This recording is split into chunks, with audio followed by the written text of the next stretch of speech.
connaissez cette musique de Django Reinhardt. Et vous avez pu aller aussi voir les cirques de Romanes, de Bouglione. Vous avez peut-être été ce matin sur le marché des Capucins, acheter des vêtements, des chaussures, des parfums. Peut-être que vous l'avez fait dans d'autres marchés de la Cube, ou sur le bassin, ou Montalivet. Rappelez-vous, vous avez aussi peut-être été à la fête foraine, faire des tours de manège. Ou rappelez-vous aussi, en août 2010, vous avez peut-être été bloqué au pont d'Aquitaine par des caravanes. Et en allant à Lacanau, au Taillan, vous avez vu à droite des bidonvilles avec des caravanes. Toutes les personnes que vous avez vues, avec qui vous avez échangé, que vous avez côtoyées, sont des nomades. Depuis 10 ans, je travaille avec les nomades de Gironde, autour de leur habitat et dans leur lieu de vie. Je gère les aires d'accueil, les aires de grand passage pour les collectivités locales ou pour la préfecture en coordination. Il y a 35 000 ans, les nomades représentaient 90% de la population mondiale. C'étaient des cueilleurs, des pêcheurs, des chasseurs. Ils se déplaçaient au gré des saisons et en fonction de leurs besoins alimentaires, vestimentaires ou d'outils de vie.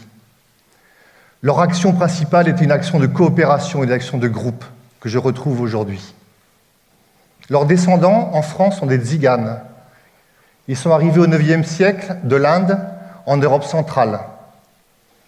En Gironde, on estime à 3600 familles et 15 000 personnes les nomades de Gironde. Ça fait 1,2% de la population girondine. Ce sont essentiellement des manouches. Manouche veut dire être humain en langue sanskrit. Les manouches vivent en caravane. Ils parlent deux langues, le français et le romani. Je ne connais pas beaucoup le romani, je connais deux mots, michto, ça veut dire ça va, et chourave. Je t'ai chouravé un livre, mon frère. Il y a les gitans, que vous retrouvez sur Bordeaux, qui sont d'origine espagnole, où ils sont arrivés au XVe siècle. Ils parlent français et espagnol. Vous les connaissez à Bacalan surtout. Bordeaux-Nord et à Sainte-Eulalie, ils vivent essentiellement en maison, alors que les manouches vivent beaucoup en caravane. Ils nous nomment gadjé, gadjo, payo, ceux qui ne sont pas nomades. Ce qui m'a frappé, c'est cette notion de groupe, être ensemble. Le groupe prime sur l'individu. Le groupe est la base de la solidarité du groupe, solidarité économique, financière, psychologique et protectrice des personnes âgées, des handicapés ou des jeunes. L'été, vous avez peut-être vu en voir en Gironde, il y a une vingtaine de groupes qui sont passés, ils se rassemblent en grand passage. Il y en a eu à Gradignan, il y en a eu à Arcachon. 9 fois sur 10, c'est des associations évangélistes, protestantes, qui organisent. Ils sont visibles, il y a un chapiteau au milieu, où ils pratiquent leur religion. Ils restent une semaine ou deux sur un site, et après se déplacent sur un autre site. Au mois de septembre, a été organisé à Cabanac-et-Villagrin, à côté de Socate, un grand rassemblement évangéliste de gens du voyage, de nomades. 320 familles, presque 2000 personnes, qui se sont réunies pendant 10 jours sans problème. La presse n'en a pas parlé.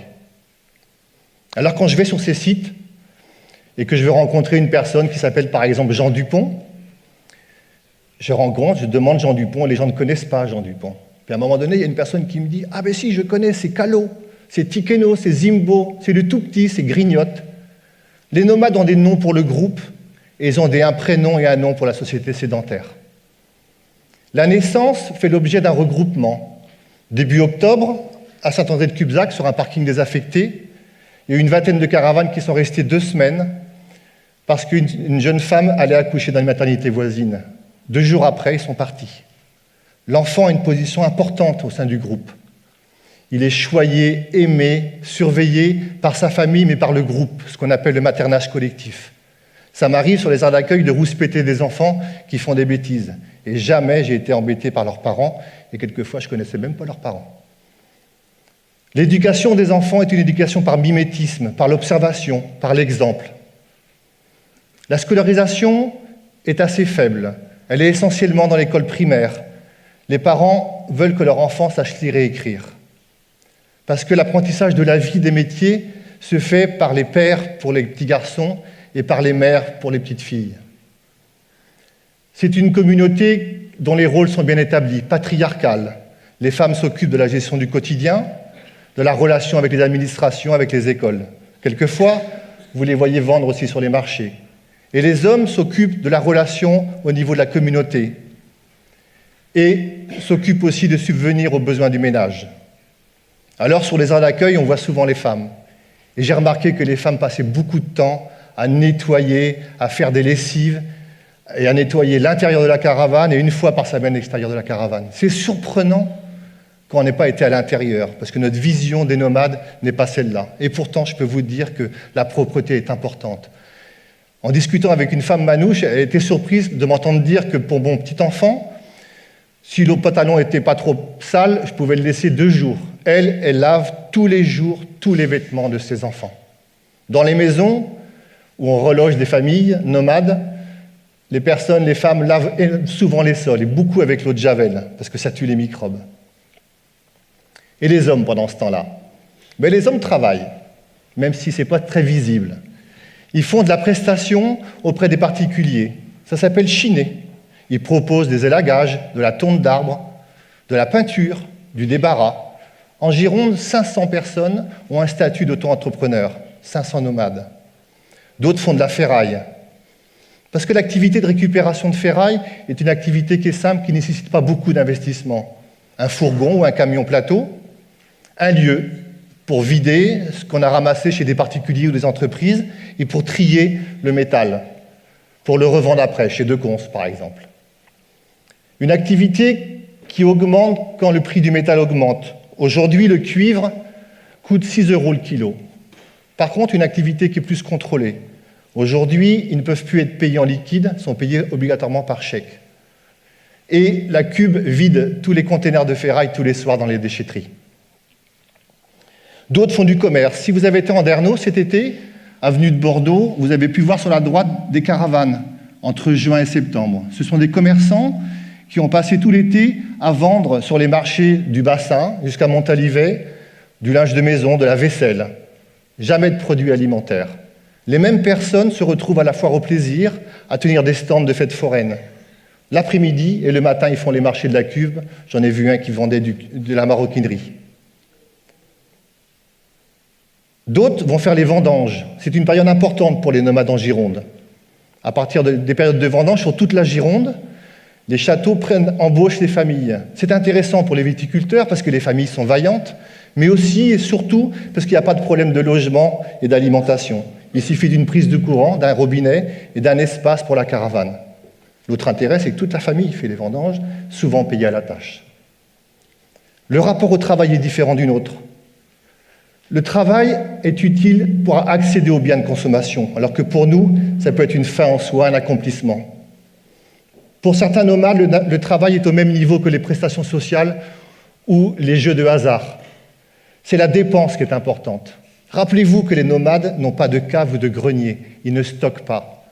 Cet été, un dimanche que je fermais l'aire de Tourville, à Bordeaux-Nord, un groupe d'une 60aine de caravanes qui partait sur Toulouse, il y a une femme qui est venue me voir, qui m'a demandé si je connaissais une association caritative pour donner des jouets. Elle m'a dit, tu sais, on achète des jouets aux enfants pour leur faire plaisir, mais on n'a pas de place pour les mettre dans la caravane. Alors on va te les donner. C'était des jouets de bonne qualité, une 30aine de jouets que j'ai remis à une association caritative. Ce rapport à la solidarité dans l'économie est important. Autant en été, où le groupe a plus d'argent, parce qu'il y a plus d'activités, entre autres, dans les vendanges, tout le monde en bénéficie. Et puis en hiver, il y en a moins, et là aussi, tout le monde vit ce moins d'argent. Cette solidarité, je l'ai vécue aussi sur 2 événements importants. Le décès. Il nous arrivait plusieurs fois sur les aires d'accueil d'assister à un décès. Très vite, dans la journée, un nombre de caravanes important vient sur le site où la famille du décédé est là et reste là, tranquillement, sans musique, sans pleurs, jusqu'au jour de l'enterrement. L'enterrement a lieu dans un cimetière communal, classique. Le lendemain, tout le monde s'en va. Les gens étaient autour de la famille. Le deuxième élément, c'est l'hospitalisation. Ça a dû vous arriver d'arriver à l'hôpital au Lévesque et de voir un gros groupe de gens bruyants avec des enfants partout. C'est quelque chose de très fréquent. Quand une personne est malade, va se faire opérer, c'est le groupe qui souffre. Donc ils ont besoin d'être présents dans les hôpitaux. Et ça pose des problèmes de sécurité et d'hygiène. Je fais partie de formateurs en Gironde, avec d'autres, qui forment les agents hospitaliers pour leur apprendre cette dimension-là des nomades et trouver des solutions ensemble, de négociation avec eux pour respecter leurs besoins d'être autour et respecter les normes d'hygiène et sécurité d'un hôpital. Ça fonctionne par la négociation. Le groupe accepte d'être dans un endroit à l'accueil, un endroit qui n'embête pas trop les gens, et accepte surtout de venir voir le malade par 2 ou par 1 personne pour respecter les normes de sécurité dans les étages. C'est cette dimension-là qui me frappe depuis 10 ans que je travaille avec les nomades. La force de l'oralité, la négociation qui donne un résultat sur la parole donnée, le respect de cette parole donnée. Et pour moi, le bien vivre ensemble avec les nomades, c'est d'avoir appris aussi qu'en respectant cette parole, et en respectant aussi le fait que sur un territoire, il y a des lois pour tout le monde et applicables pour tout le monde, on arrive à bien vivre ensemble. Merci.